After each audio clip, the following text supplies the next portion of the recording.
Good afternoon, ladies and gentlemen. Welcome to another episode of the Rams Coast Podcast. This is I, your host, Rahim. As always, you can follow me on my personal Twitter at WTRRaw. You can follow this podcast Twitter at Rams_Coast. We got a lot to talk about this week. Season's underway. We did not start it exactly the same way, not the way that we wanted to. As Jalen Ramsey so eloquently put it in his podcast after the game, we got our ass kicked, and there's really not much else. There's really not much else you can say about it. It's a close game for a little while. Got away from us in the end. In the end, we lost to a 21-point victory to a very good Buffalo Bills team. I'll break it down in a minute. As always, I have to give a shout out to everybody who I am, everybody in the Booster Club that I am a part of. World Tour Rams wasn't a successful day for our team, but it was a successful day for us. I'm always excited to get back with those guys and to always meet the new people that we bring around. So always check us out on Instagram at World Tour Rams, and again that's World Tour Rams. It's all one word. Check us out. We throw some great tailgate parties. If you've never been, go ahead and come through. If you've heard of us before but never showed up, go ahead and show up. We're all nice people. We just want to have a good time. That's what we do. Getting into this game, this was not pretty. The Los Angeles Rams this year entered as one of, I would say, probably about 10 to 13 teams that had serious actual Super Bowl aspirations. So you want to let your play reflect that. You want every single time that you come out onto the field, you want to be able to show the rest of the league, why you have those Super Bowl aspirations. Not just the primetime games, but when you have the primetime games, those are the ones that you really want to show out for. And it's just this week we did not put our best foot forward. We did not represent what the Los Angeles Rams have to represent in the best way that we possibly could, and that's really all we can. And like I said, I'll break it down, and we'll get into what happened and what I think about the game. But at the end of it, opening the season, first game back from the season after such a long off season where we were all so excited, we had so many hopes, so many aspirations. All of those aspirations are still very much within reach. This is just one game, it's just one loss, but at the same time, you never want to put forth the kind of performance that our team did, starting with the offensive line. There really was not really when you talk about the offensive line, there really is not much silver lining at all. Coleman Shelton was the best offensive lineman I thought from this game, and he still really wasn't all that good. There were a few plays, especially earlier in the game, where it looked like we may get a little bit of a run game going. That didn't turn out.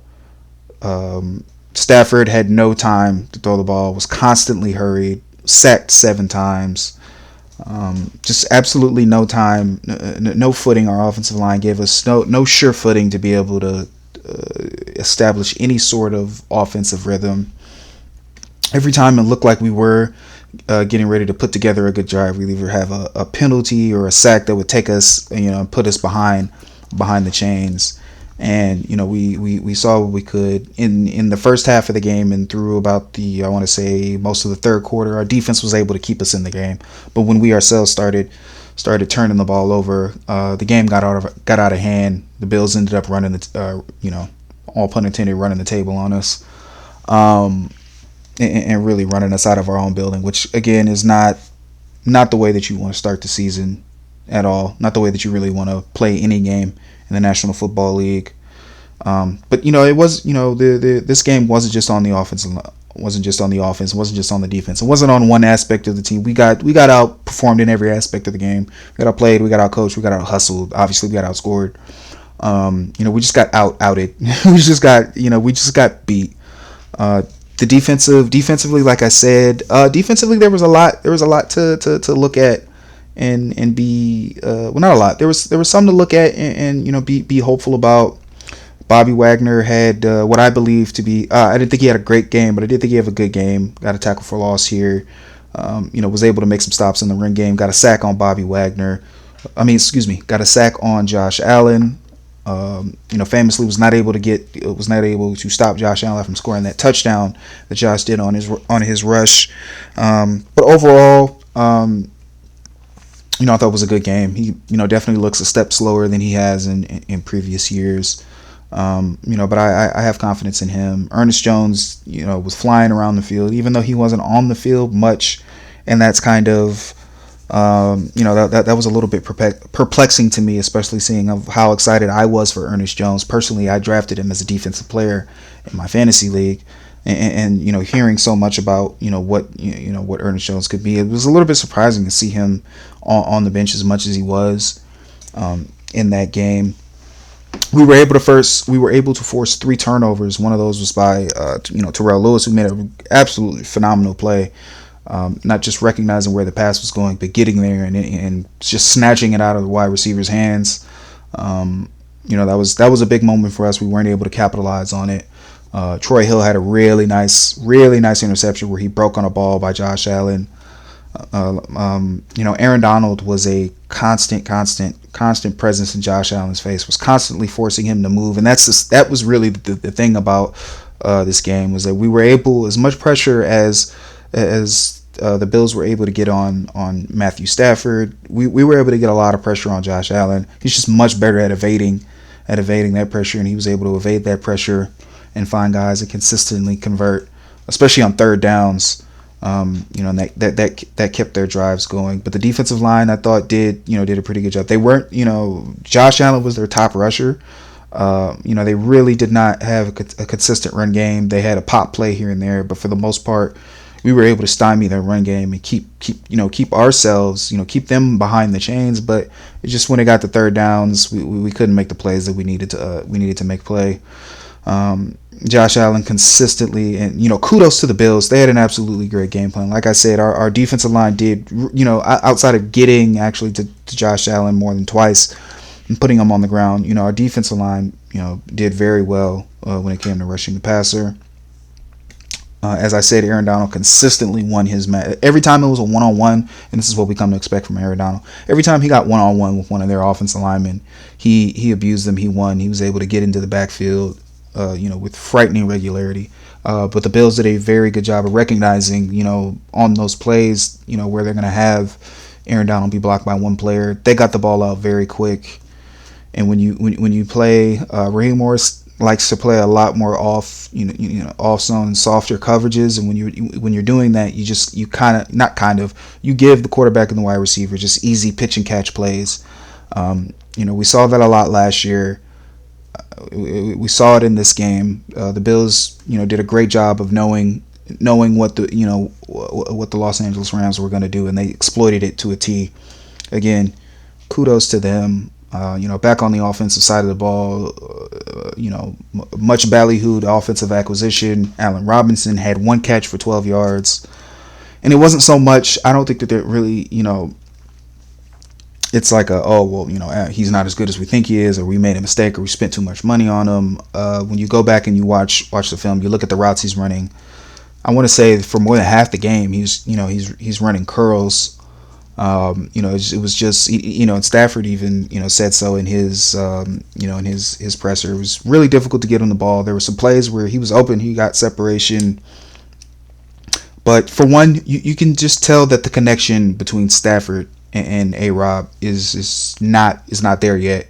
The trust to just let the, pull the trigger, when you see a guy open, is not 100% there, and that was well evident in this game. Like I said, there were opportunities where Allen Robinson had gotten open, close, in short yardage situations, and a couple, down the field, and some deep ends and some digs. And, not just that, not just the connection, but when you're sacked 7 times and you're hurried more than that, it can be really difficult to have, to find other receivers, and you just kind of go towards what's comfortable for you and what is there. And, we kind of know Cooper Kupp is pretty much always going to be open on just about every play. And he was able to feed him. I don't like to look at it as force feeding. If you're feeding your number one receiver and you're moving the ball, of course, Kupp had 13 catches for 128 yards and the only touchdown of the day. Guys, Triple Crown winner, Offensive Player of the Year. I think he's earned the right to get those 13 catches and for it not to be questioned. But we just really didn't have much offensive cohesion outside of that. Made it really hard to consistently move the ball. Like I said, there were some drives where it looked like, maybe we can do something here, and then like I said, third down would come, and that would pretty much be it. One good, another good thing, like I mentioned, the 3 turnovers that we were able to force. Excuse me, 4 turnovers. We also no. Yes, 3 turnovers. So we picked off Josh twice, and got that fumble off of James Cook. Great work by the defense to stay active, keep their heads on a swivel, always know where the ball is, making plays on it. I would love to see things like that continue. But at the end of the day, this was just one that got away from us in a bad way. There are a lot of people out there that have kind of written off the Rams at this point. Oh, Super Bowl hangover, or they are who we thought they are. I have supreme confidence in this team. This is a resilient team. This is a team that went the month of November and did not win a game last year, and a lot of people wrote us off then. We nutted up. We circled the wagons. We found out what was going wrong. If you read that ESPN article that was written about Sean McVay, he had a powwow with Matthew Stafford where they really talked about a lot of the things that were going on in the offense and things that they want to see happen. Things that Stafford wanted to see a little bit more. Questions and concerns that McVay had, and they really hashed things out, and that helped. This time, that just came a little bit earlier. There's going to be a lot of teams this year. There's going to be a lot of teams this year that are just going to win games off the strength of they're a really good team, and the team that they're playing really doesn't deserve to be on the field with them. And to some of those teams, their fan bases in the larger football world will have ideas about them that we'll find out when they play some better teams. That just aren't the case. That happened to the Los Angeles Rams at Week 1. We found out some things about ourselves very early in the season, and like I said, it looks bad when you go out and you put a performance like that, especially whenever everybody's always wanting to talk trash and bring down, and being a fan of a Los Angeles sports team, this is nothing new to us.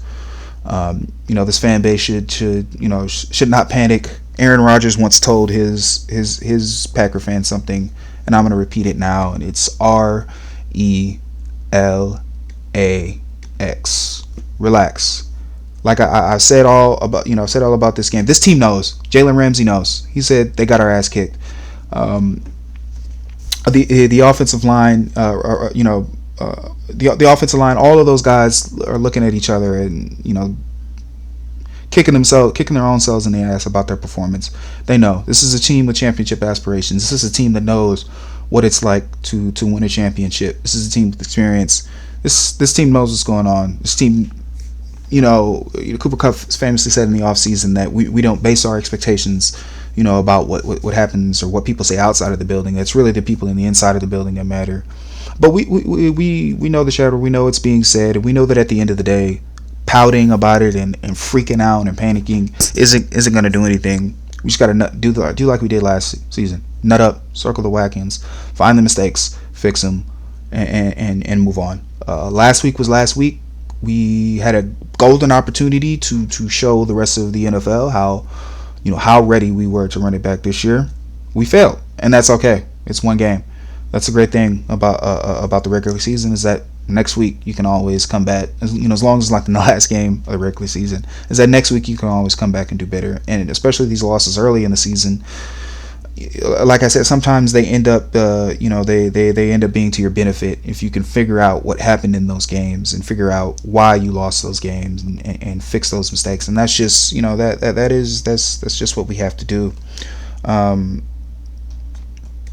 We have a very favorable schedule. We have a very favorable schedule coming up. Like I said if you listen to my preview of the season, you listen to everything that I had to say. I fully expect this team to be 5-1 when it comes to the bye week. And that is, of course, I'm saying that with the assumption that the Rams will fix what's going on, specifically along the offensive line, and I'll talk about that in just a minute. but I'm fully confident in the team. Not only that, we have a game coming up against the Falcons, very winnable game. Not even very winnable, a game that I think that we should win. Then we have a game coming up against the Cardinals. It's probably going to be a little bit more difficult game, given that they're a division rival. But that's a game that I expect that we can win. Then we have the 49ers, who I'm not sure anybody knows exactly how, what they're going to be week to week. Trey Lance, they had a tough game in near monsoon weather. Trey Lance looked good at some times, looked not so good at other times. So it's kind of up and down, between there. And then we got the Panthers and the Cowboys. Cowboys will be playing without franchise quarterback Dak Prescott. And the Panthers are a team who I expect to be competing for the number one overall pick. So those are all 5 very winnable games before our bye week. And we fix what needs to be fixed. The offensive line plays much better, and we'll get it right. We'll right the ship. Speaking of the offensive line, we came out of that game with some injuries. Brian Allen is going to miss the next 2 weeks, possibly a next month. Joseph Noteboom is going to be playing with a sprained ACL, so Alaric Jackson will have to stay ready. We may need his help at some point during the season. Like I said, Brian Allen's going to be out, so Coleman Shelton is now going to move over and play the center position, and Tremaine Ingram will step up and play right guard. And this is a combination. This is an offensive line combination that it's a little bit different. One of the big things that that I think that when we're talking about it in the offseason, I wasn't sure how much of a factor it was going to play. But once we actually got on the field against another team, we saw that it mattered a little bit. And the Rams, famously, we don't play our players in the preseason, and it's sometimes especially offensively, we look like a team that hadn't developed that chemistry together. And offensive line is one of those position groups where you need chemistry, you need cohesion, you need all 5 players to be dialed in.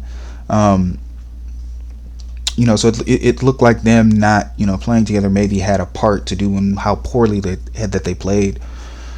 So Brian Allen's out, so you got Coleman Shelton, center is not a new position for Coleman Shelton. Coleman Shelton's actually played center for us last year, and he's kind of a one of those switch players that can play multiple positions.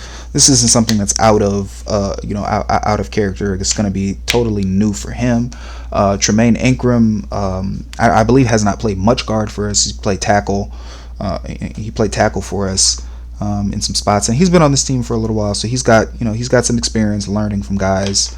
And I'm me personally, I love Brian Allen. I know he got the extension in the offseason, but I know that it's a team friendly deal, and some of our best games running the ball actually came with Coleman Shelton starting instead of Brian Allen last year.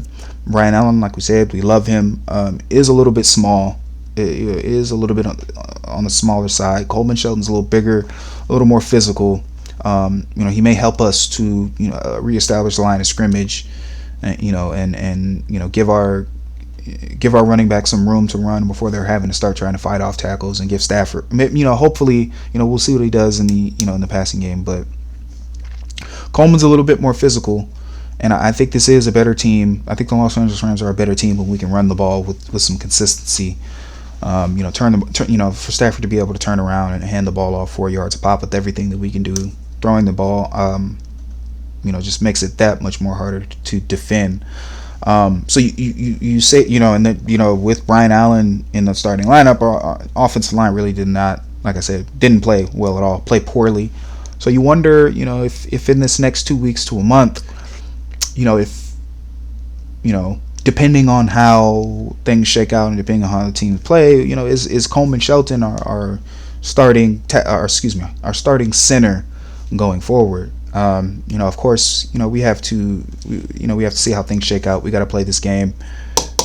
We got one against the Falcons that will not be an easy one.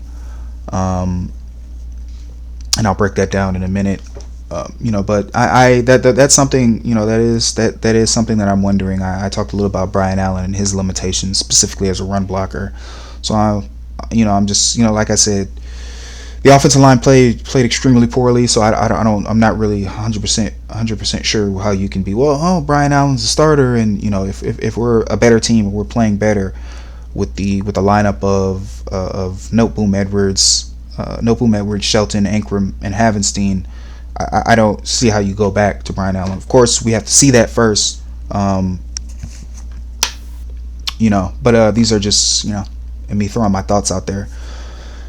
Um, I would love to see us actually go out and maybe try to see if we can bring somebody, bring in some offensive line help, because I truly think if our offensive line is going to play how it did against the Bills, we'll win. We'll be an above 500 team, but we will seriously struggle to make the playoffs. And if we make the playoffs and we have to play a team, like the Bucks or the Packers, or to be honest with you, even I spoke a little about Trey Lance and his struggles, but even if we were to see a team like that in the playoffs, I think we'd be going home, and whenever we see those teams. So like I said, this team will go as far as its offensive line will take us, and that's every team. But we've now seen that we have a pretty big gaping hole at one of the most important position groups, if not the most important position group in football. So that's that. Like I said, this is the first time in the Sean McVay era that we've been under 500. First time we've been 0-1.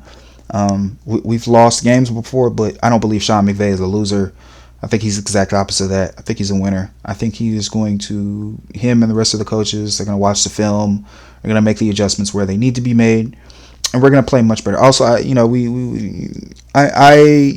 was a little bit of talk about some Super Bowl hangover, and I saw a little bit of that from the team. I don't think that we're going to come out and play as flat and as poorly as we did ever again this season. I don't believe so. We got our ass kicked. We got punched in the mouth. We got stuffed in a locker. I'm hoping this team can come out with some fire, some energy, a little bit of frustration, and take it out on the Atlanta Falcons, who are our next opponent that we will play right back at the crib at SoFi on Sunday.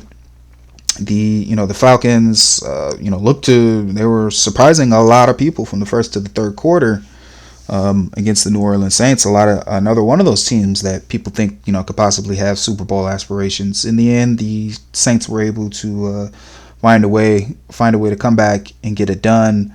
Marcus Mariota had a late fumble in there that I thought if the Falcons could have scored on that one, pretty much would have iced the game for them. But they didn't, and they lost. But that's a loss that I think that it's always, I get it. I've lost to my rivals before. You always want to beat them. But that's a loss that I think the Atlanta Falcons. If I'm a Falcons fan, I get it. That was a tough game to lose, but maybe in the grand scheme of things, they played much better than people thought they were going to play. Just this season, and against that team in particular, they were able to have a consistent pass rush on Jameis Winston, where last year they were not able to pressure anybody. Of course, Cordell Patterson's out there. Marcus Mariota looked, he looked cool. He looked comfortable. He looked composed, like I said, until that costly mistake late in the game.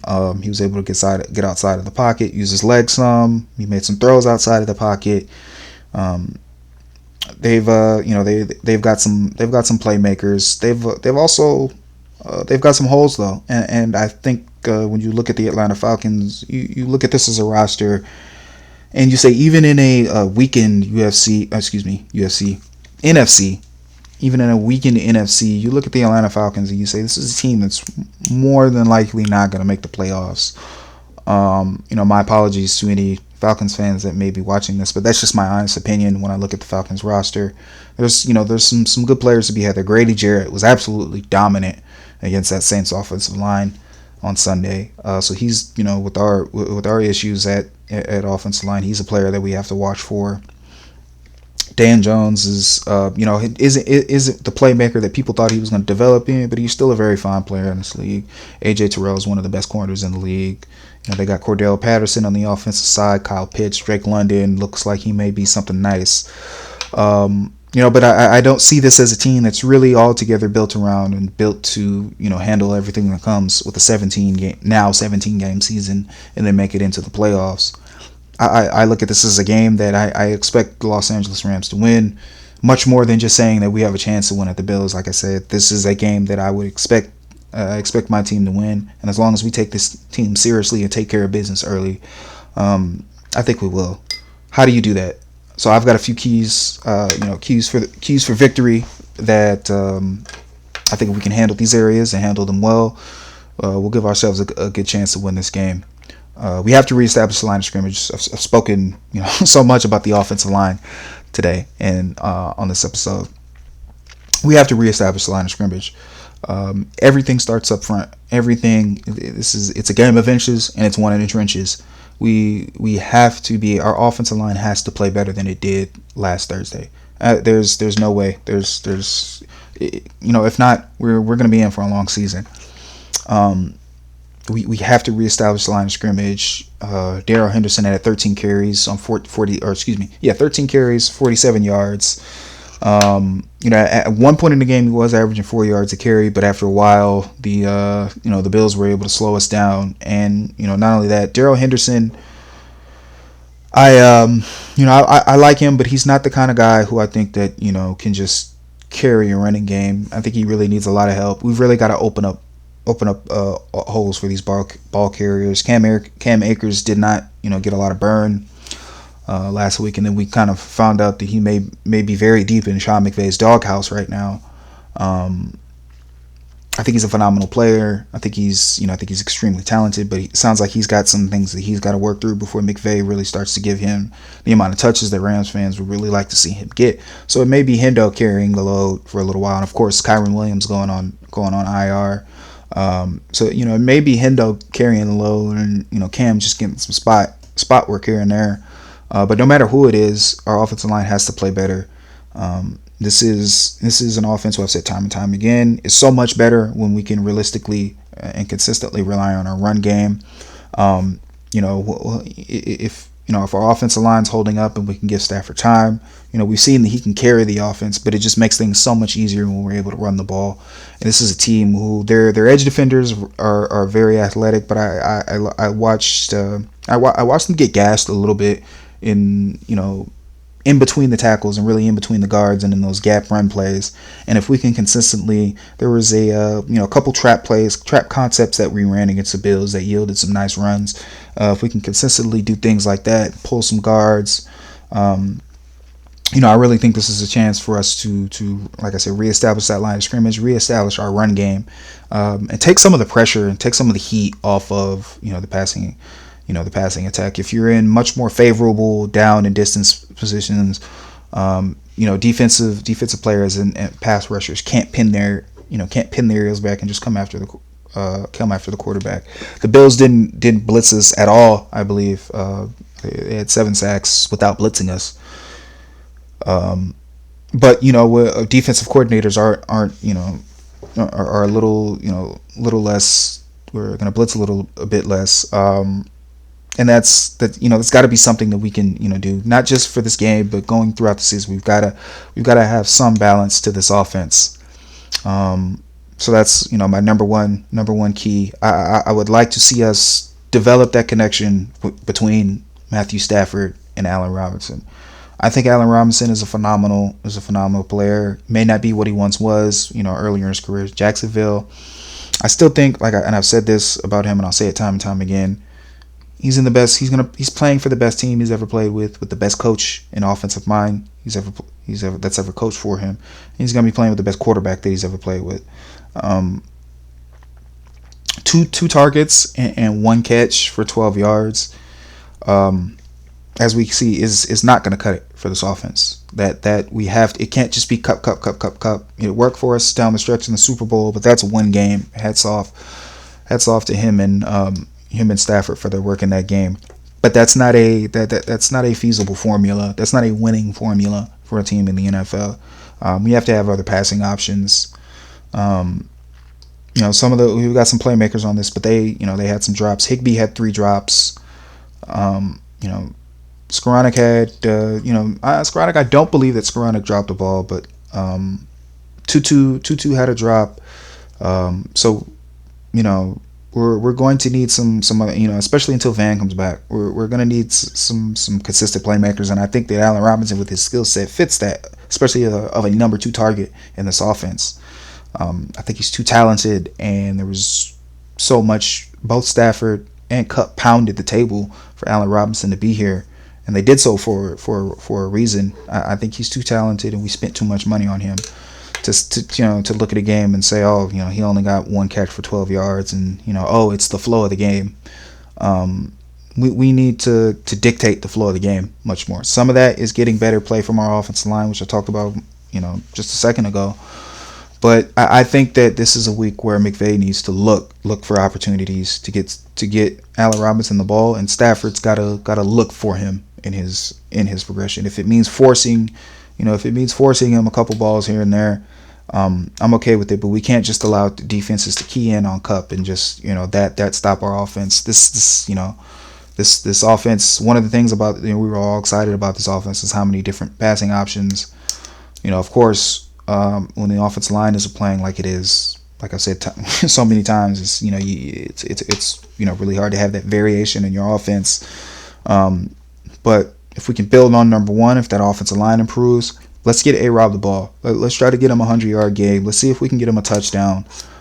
Let's get him more involved. Let's get him more involved in this offense and get all the money out of him that we spent. Going over to the Falcons side of the ball, I've talked about these guys a little bit. Kyle Pitts, he's looking like he can be a really game-changing passing option, tight end, wide receiver, whatever you want to classify him as. He's that. And then Drake London, really big physical, young guy out there who can win a lot of those, a lot of the jump balls that we talk about for Allen Robinson. So Marcus Mariota's got a couple of what I think are capable pass catchers, and then of course Cordell Patterson coming out of the backfield, not just running the ball, but also catching the ball out of the backfield. We're gonna have to do what we have to do to contain that three-headed monster. Excuse me. We're gonna have to do what we everything possible to contain that three-headed monster that the Atlanta Falcons have. I've spoken a little bit about my my dislike for our defensive strategy. I think this week would be a good one to maybe throw a changeup out there and start letting Jalen Ramsey getting back to playing more man coverage and traveling with the best wide receivers that the other team has. I think he and our defense are much better when when he can do that. This defense is far too talented to be playing as soft, and to be honest, as sometimes scared as it looks to me. I think we really have to start coming after some of these offenses and putting the pressure on them to make great plays to win, and not just give them 5 yards here, 6 yards there, 5 yards, 6 yards, 5 yards, 6, and then all of a sudden you've looked up in the last 6 plays you've given up 50 yards. I don't think that's a recipe for winning. We saw it all last year, but we did it. We got gash. And we played more aggressively. We shut some teams down. I would love to see Ramsey lined up on Pitts or London much more than this game. Than just playing in the star and playing back, zone and taking away half the field. He may be great at that, but I think our defense is much better. To those that are concerned about Jalen Ramsey and has he lost a step and this and that, and me personally, I think that Jalen Ramsey was I think Jalen Ramsey is the best corner in the game, and now that he's playing with the Los Angeles Rams, that he's playing in deeper playoff runs, we're starting to see him play more games against better competition. And as a corner, sometimes you're going to get beat. I thought this particular game, he had a extremely poor game. He gave up a perfect passer rating when he was the nearest defender. But like I said earlier, I don't think that our defensive strategy does him many favors. On the big touchdown, the long one that he gave up to Diggs, I'm not sure what happened on that play. I think he was either in man coverage and he was trying to bait Allen into a throw and trying to come in and undercut it, and Allen just beat him with the throw. It was either that or he was expecting help over the top, because he didn't really get beat by Diggs. He just didn't really run with him. He just let him run, run right past him, and that's not really like a Jalen Ramsey thing to just get lost in coverage like that. Anyway, I think if he's playing locked up man on coverage against the guy, I don't you don't have to worry about him getting lost in coverage or communications or anything like that. I think you just let him go out there and be the best corner in the game, and let the chips fall where they may. So like I said, third point coming up on my final one. We've gotta contain the Falcons playmakers. They've got some good ones, and like I said, if this is a game that ends up being close, those are some guys. Cordell Patterson, Kyle Pitts.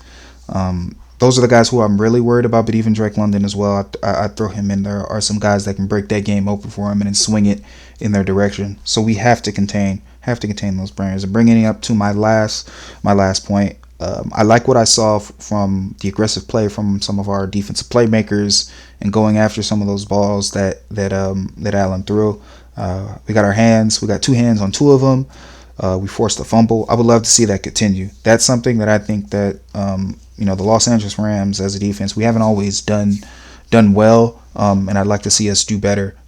So let's keep forcing those turnovers. Let's keep jumping those routes. Let's when ball carriers are carrying that ball like a loaf of bread, let's go after it. Let's put a hand on it. Let's punch it out. Get our shoulder pad on it. Whatever you have to do, and let's get our offense some more chances to put some points on the board.